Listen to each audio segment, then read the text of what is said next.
Awesome Criminals.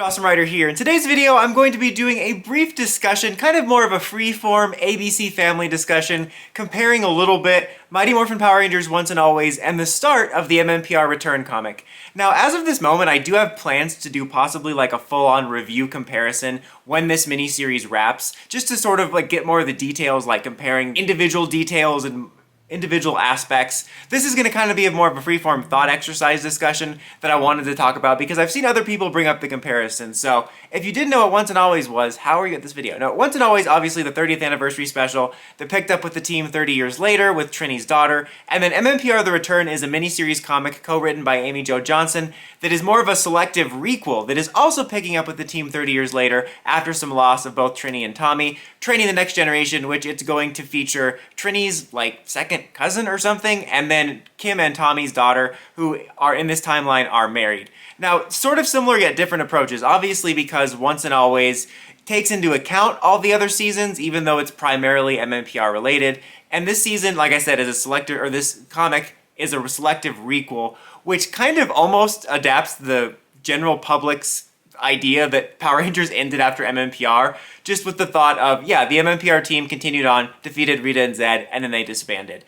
It's also very specifically selective in that it takes the idea of when Jason, Zach, and Trini were selected for the peace conference, they were like, we don't have to leave, what are we talking about? We can just teleport. Which is honestly low-key hilarious because we know the behind-the-scenes reasons why it happened, and logically, that does make a ton of sense. You could theoretically have a Ranger team living on like 5 different corners of the world, and they could all teleport to the command center. It kind of reminds me of like all these situations in later seasons when there wasn't teleporting and you could do a whole video of like problems that can be solved by teleporting. It's kind of like movies that can be solved by cell phones. But anyway, so it's really about the Generation 1 cast, and not even with the White Ranger, which is interesting because I would argue that the casuals definitely remember the second era, especially the White Ranger. Dude was in the movie. Regardless, though, it is interesting that that would, I think, be pretty easy to swallow in regards to if they did a series based off of this, or did the anniversary special as a selective requel, where mmpr was the only team. I don't think that the general public would have any problem with that, because most of them either think mmpr was just, that was it, or they don't care. Like, even if they find out, like, oh, there was other seasons,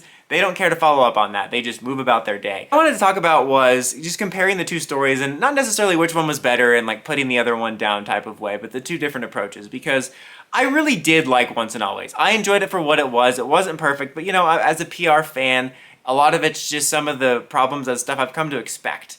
But definitely the general public kind of shat all over it, to be honest. They just call shit, there's a good bit of shat on it. What am I doing with this accent? Should I do the whole video like this, mate? Is this a very good accent? I feel like it's actually pretty good. It wasn't there just then. Anyway, I'm weird in this one. A lot more eyeballs were on that special. A lot of casuals checking it out and then making videos like trash talking it. And I got a lot of people sending me videos saying, can you believe they're saying these things about Power Rangers?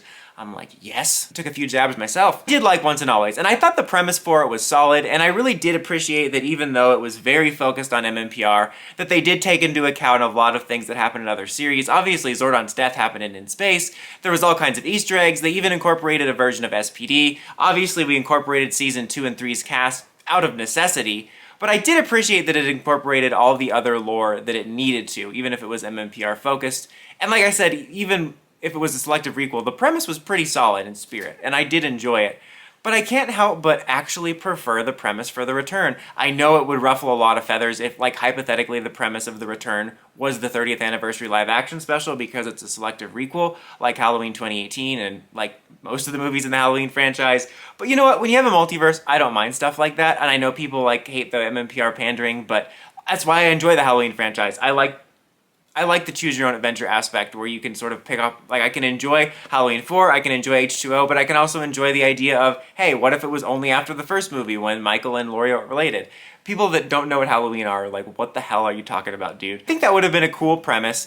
In general, like, even though they include lore from other seasons, you don't really need to have seen any of the other seasons to enjoy Once and Always, so I think they could have done this approach for the anniversary special, and I think obviously, it's kind of hard to compare the presentation because with the live-action one, you're actually seeing the way it was filmed and stuff.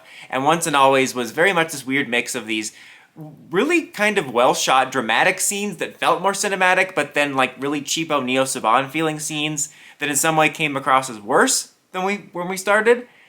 And then the comic, though, you can't really see how it would be filmed, but there's something about the presentation where I think they do an even better job at evoking the feels of connecting it back to old school MMPR. There were certainly a couple of moments in Once and Always that took me back to it, but there was like a scene where they flashed back and had a couple of panels of them at the juice bar hanging out, and between the way the characters were written and that scene, it really drew this connection between the way it felt to watch the show and spend time with those characters and this version of the characters. And there's some really interesting stuff going on with what they're doing with them, and I like just the more mature way it's laid out. You could probably cynically say it's like very much that gritty requel reboot stuff, but it's really interesting and compelling, and I really like the setup of it and the idea that they're going to be mentoring an entire new generation. I've said this before, but I really think that like they could put together a show if they made it on the same level as Cobra Kai and made the visuals look not as embarrassing. That this could really work, because it's like a requel where you're doing this next generation thing supported by legacy characters with a really interesting premise, and I don't think throwing away everything after MMPR in regards to this new series would upset a lot of the casual fans. Like, I'm sorry guys, the general population does not care about Time Force. They just don't.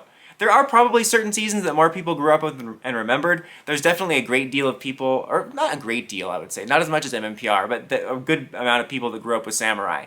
I can't say for sure though, like numbers-wise. I feel like those are series that they're not like Transformers or Star Wars or a major franchise that like everybody grew up with. It's kind of like that one show you remember. Kind of like Beetleborgs was a big part of my childhood, but it's probably a smaller part of a lot of other people's. Or something like Metabots, like that's pretty niche here. Nice? Got one in there. Anyway, they want you to take the roles. Oh, that's a new one. Like a new reference, because they get it, that was also referencing the fine, and he goes, oh, that's a new one. Anyway, it's all about Boy Meets World today, guys. And Halloween, apparently. Hello, YouTube, Dawson Ryder here. Welcome to my video discussing the Halloween and Boy Meets World franchises. My point is I think it's interesting because there's a similarity and distinct difference to the approaches, one acknowledging the full mythology and the other one not. And I think either one could have worked. And just seeing, in my opinion, the amount of care put into the story of The Return makes me wish that they had really planned out this 30th anniversary special earlier and really made it look good, because this was the chance when you had a lot of eyeballs on you. And like I said, most people that saw it were laughing at it. And if they could have made something of even better quality, writing-wise and presentation-wise, even if it didn't lead to a reboot series, it would have been a good time to get PR some positive press. Because whether we would do an MMPR revival series or an MMPR animated series or a reboot, one of the biggest uphill battles the franchise faces is the public perception. And I think doing something of quality where people were tuning in and they're like, this is actually good, then, not that, again, I liked Once and Always, but it wasn't good. I mean, you know what I mean? Like, it was good in the context of PR.